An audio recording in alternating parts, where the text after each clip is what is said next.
Gwebale nnyo Muhammad wamala olw'emboozi eyo gy'otutuusizzaako nga tuvuddeyo eyo tugenze e Bweyogerere okuva eyali chairman LC1 owa Bweyogerere Central omugenzi Christopher Nakibinge lwe yafa wazinga wabeerawo enkaayana mu batuuze ne bakulembeze nga beebuuza ani yadda mu kifo kya LC1 chairman ani mukulembeze waabwe omutuufu newankubadde abakulembeze ku mitendera egy'enjawulo bagezezzaako okugonjoola ensonga eno wakyaliwo okusika omuguwa.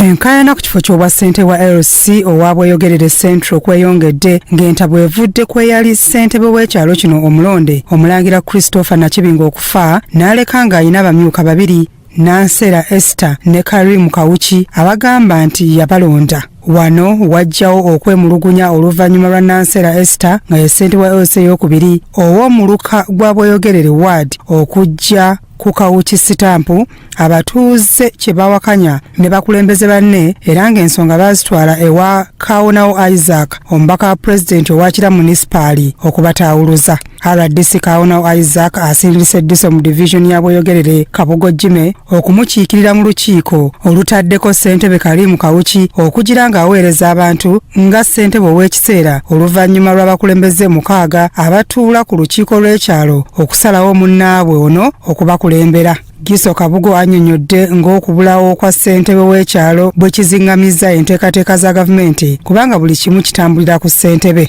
Bwe twali mu meeting aba executive balonda omuntu omubbo gwe bawulira nti yasobola okutambuza ekyalo nga ye mukulu Kalimu. Era twabale tukuwadde mukulu Kalimu omugugu oba twamutika omugugu gw'okunoonya ofiisi abantu basobola okumusanga okufuna service. Mu kusooka amyuka ssentebe w'omuluka guno Patrick Kiberu asoose kulopera Giso ng'ekyalo kino abatuuze bwe babonaabona olw'obutabeerako ssentebe wa kyalo ate nga mukama waabwe wa LC ey'okubiri Nanseera tasula ku kyalo kino. Olwekyo abantu bano bonna balina ennyonta okufuna omukulembeze ali mu kitundu kyabwe. Abamu ku batuuze baloopedde Giso nga mukyala Nampeera bwe yabazzaako emisango n'ayonoona n'ebintu byabwe nga bamugaanye okubakulembera. Nanseera yava wano nga yasizze ebbaafu zange.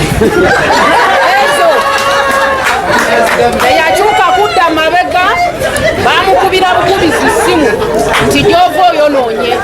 Nze ensonga yange tuludde bano nga tetulina sitampu abamu twagala okwewola sitampu tugifuna ddi tufune ku bbaluwa bw'ogenda eno bakuzze eno bw'ogenda eno bakuzze eno bw'ogenda eno bakuzze eno. Oluvannyuma bano bagguddewo yafeesi yaabwe mwe bagenda okukolera wakati mu ssanyu lya bannabweyogerere.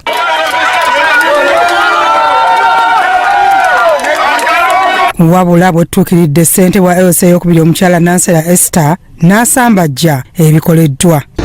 Akati sirina bampalana kujjako bammemba ate abatali ku komiti abatali ku executive kubanga executive y'ekyalo nga LC chairperson alonda akakiiko ke keeka abantu 6 ye yabeera ow'omusanvu balinako obuvunaanyizibwa olw'ensonga nti electoral commission yateekawo obwo obukiiko obwa wansi bulonde mukama waabwe owattu yenze era ebifo ebyo electoral commission yeyina obuyinza okubijjuza oba yeyina obuyinza okugamba nti kati ekomawo eronde chairman w'ekitundu naye panel nze chairman aliwo acting chairman vice chairman sitampo njina kuba mukama wange yagimpa mu tteeka town clerk ye accounting officer ye yankwasa sitampo mu butongole.